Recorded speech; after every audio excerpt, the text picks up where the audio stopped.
Go.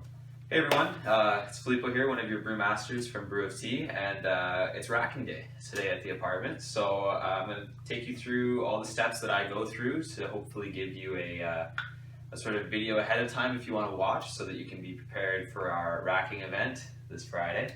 And if you can't make the event because of exams and stuff, of course we understand. So hopefully this video is there so that you can do it on your own time. So we're going to start with cleaning. As we have stressed in the past, one of the most important steps in any brew day. So today I'm going to start by using a cleanser. I use OxiClean just because it's dirt cheap and it's a detergent that will remove any scum or anything off of thank you Alex, off of any equipment that you have. So the first thing you want to do is clean, and then you're going to follow it with sanitizer, which I have in the back, and we'll get to that in the next video. But start off by cleaning. If you've bought stuff new, brand new from Amazon or whatever place you get it from, you probably don't need to do the cleansing step, because it's more for if there's any buildup of scum or dirt or proteins and stuff that are left over. That's what this step is getting rid of. So if you're buying something new, like you got your bottles new, like these are clean. There's no real need to clean them up and stuff, but me personally, I have to clean up some stuff that I've used from the last time I did a brew. So for OxiClean, the steps that we have to, or that I have to do for a soaking solution, it says to do 1 scoop per 1 gallon. So this was the juice that I've used for this batch of cider. It's in here right now. This is basically a 1 gallon container. So if you're wanting to reduce your waste on the environment, you can just keep reusing your stuff to measure out your cleaning solution and everything. So we'll get after it. Here's this is 1 cup of the cleaning solution. I put it in this trusty bucket, like so. Now I'm going to fill up the jug with some tap water. Is fine for cleaning. You don't really need to worry about distilled water at this point in time.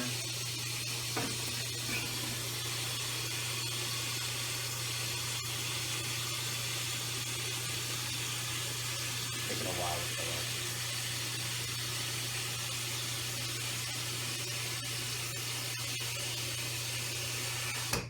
up. So that's full. Come back over here.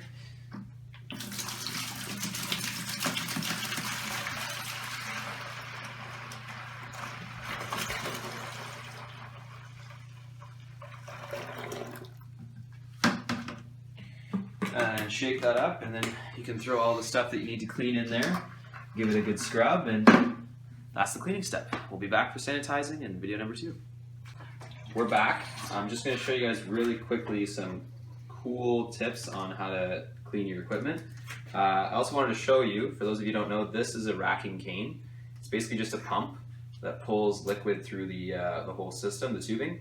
If you don't have one of these, you can just get some tubing and then do a siphon yourself. You just suck one end of the tube, it'll pull in the liquid, and you just got to make sure that whatever end you sucked out of is higher than the end that you're drawing out of, so there's a pressure difference. This right here is a bottle filler attachment for it. Would highly recommend. It's not necessary, but it just makes everything super easy.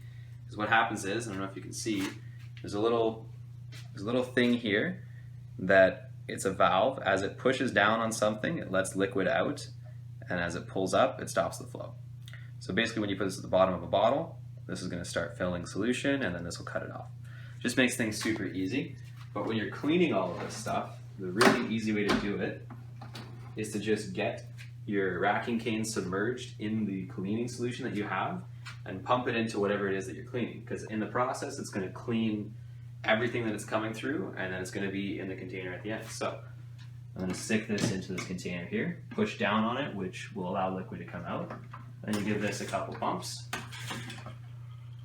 and liquid starts flowing from here to there, just due to a pressure difference.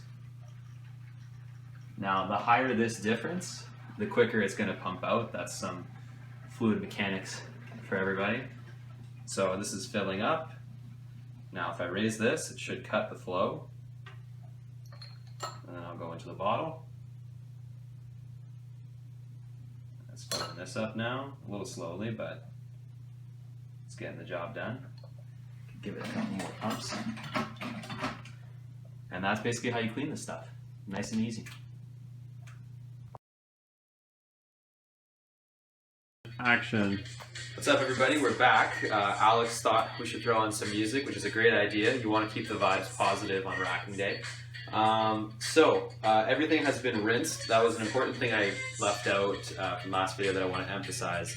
Your cleaner, if your cleaner is a non-rinse, then yeah, you don't need to rinse. But if it's OxyClean or you're using dish soap or stuff, make sure it's rinsed out of everything because you want to make sure that cleaner is not there anymore. Now we're moving on to sanitizing.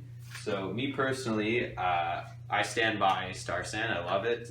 It works perfectly well for me. Really easy. The directions say that you want to mix about an ounce of this per 5 gallons of tap water.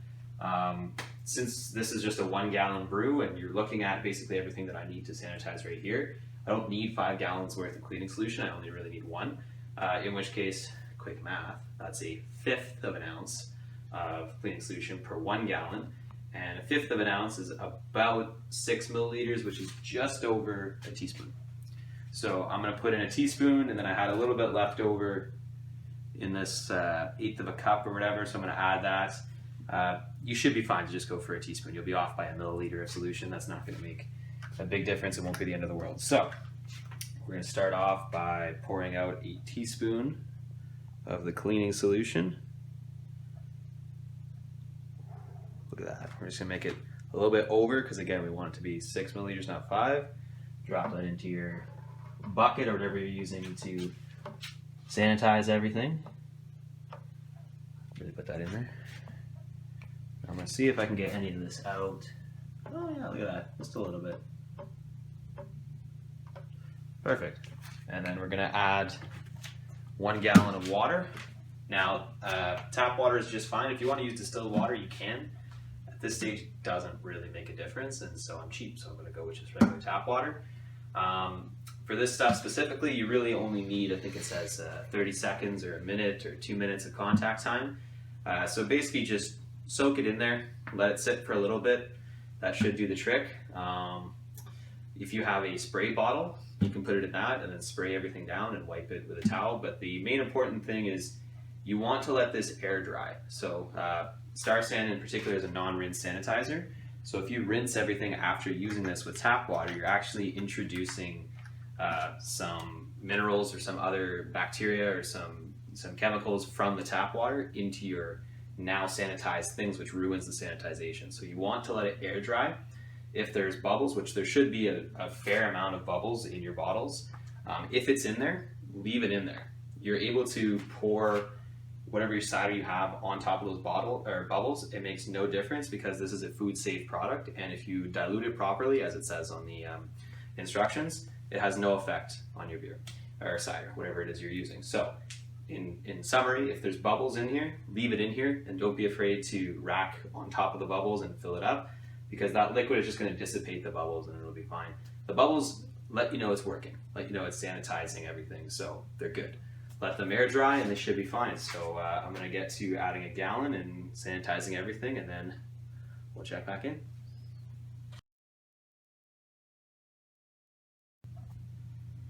Okay guys, we're back again. This time I just wanted, before we rack, to show you this is probably what your cider should be looking like before, well, I mean at the end of racking, end of fermentation before you start racking basically. So if you put in the pectic enzyme, it should be pretty clear, so you can see your hand on the other side. If you didn't and it's cloudy, don't worry about it. I mean, there's a lot of pectin in apple juice, so if you don't put in a pectic enzyme, there's going to be a lot of haze left over. If you look at the bottom here, you can see sort of all the yeast nutrient, proteins, everything has sort of settled at the bottom. This is called trub, and it's basically just proteins and gunk and other stuff that has settled out of solution. Your airlock is probably going to have a difference in liquid level. That's just because the pressure in here is pushing the liquid down and up, so that's another good sign. And yeah, that's basically what you're looking for. All right, so we're good. We're now on to, I'm going to test the gravity of mine, because I do have a hydrometer, and what this does is it basically just tells you how much of your cider has been fermented, and it'll tell you your ABV, how much alcohol is actually in the cider that you've made. So I done goofed. In my first day of having this grad cylinder, I actually broke the bottom because I tightened it too tight, so don't do that. And this little homemade seal with saran wrap is not as effective this time around, so I'm actually going to have to do this very quickly to try and lose as little cider as possible. It's also why it's on a towel, so that the cider will just go out on the towel instead of onto the floor. If you look at the bottles here, you'll see what I was talking about with the bubbles. So there's a lot of bubbles still left in here, and like I said, that's a good thing. It means that the sanitizer is doing its job and it's cleaning away, so it's all good stuff. So now I'm going to show you basically what you need to do to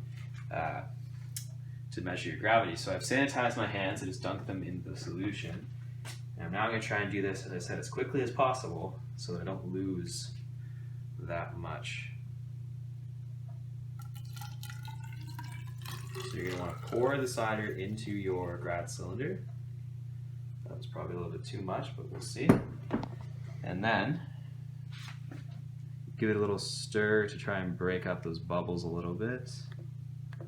This is just the sanitizer that was left over. That's going to go over, no big deal.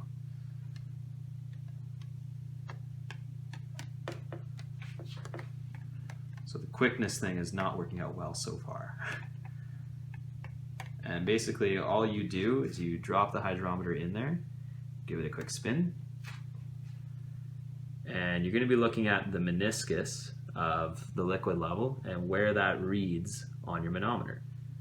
And there's little ticks on there that'll show you what gravity it is. So for me, I'm looking at 1.01 basically, which tells me it's pretty much done fermenting. There's not very much left for it to, there's not very much sugar content left for it to consume and make into alcohol. Just going to give this one last check really quickly. So if you have more time, it's best to sort of let these bubbles sort of dissolve back in so it's easier to read the manometer. But right now, I'd say it's probably 1.01. What would you say, Alex? 1.01. Yeah, I'd say that's pretty fair. Basically, we're looking at, oh, cool, the bubbles were there for a second. So this line right here shows you all the gravity. So that's 1.000, this is 1.010, and there's little ticks on the side here. So ours was about up to this line, which would be I think it was in between this line and the 1.000 line. So I don't know, I would call that 1.001, something like that. Close enough. So now I'm going to actually save this. Because I sanitized my grad cylinder, I can transfer this right into my, I went really fancy. This is going to be like what I put all my cider into for racking. Basically, you're going to want some other container because you're transferring just the top clear liquid level into this, and then you want to add your sugar, and then you can sort of siphon from this into your bottles. It just makes the whole process a little easier if you have something in between instead of having to go from here to there, because then you'd have to add sugar to this and sort of try and dissolve it, but make sure it doesn't kick up any of this yeast. So it's better to just have some sort of container in the middle. I find it just makes things very easy. And if you have a Brita water thing, works pretty well. It's close to the volume of that, so it worked last time for me, so I'm going to use it again. And so now I looked up online a carbonation calculator. I suggest that everybody else does the same. And I think I read somewhere for ciders, your CO2 volumes is somewhere between 2.5 and 4 or something. You can look this up. It's carbonation calculators you can look up, and then you look up volumes of CO2 in a cider. And then on your CO2 calculator, it'll say, oh, you have this much volume at this temperature. This is how many volumes of CO2 you want. This is how much sugar you need. So I already did that calculation, and this time I'm just using regular sugar because our brown sugar has sort of congealed into a block of brick and it doesn't seem to be working as well. So this is just regular table sugar, and from the calculation it said that I need 2 tablespoons for this volume, which is about 10 cups. I'm not sure what that is in liters or gallons or anything, so we're going to go ahead and add 2 tablespoons of this sugary goodness.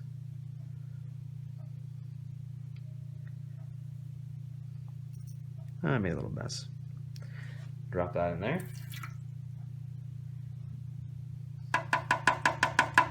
There's 1 tablespoon. Now what's important to remember is that this is if you want carbonation in your bottles.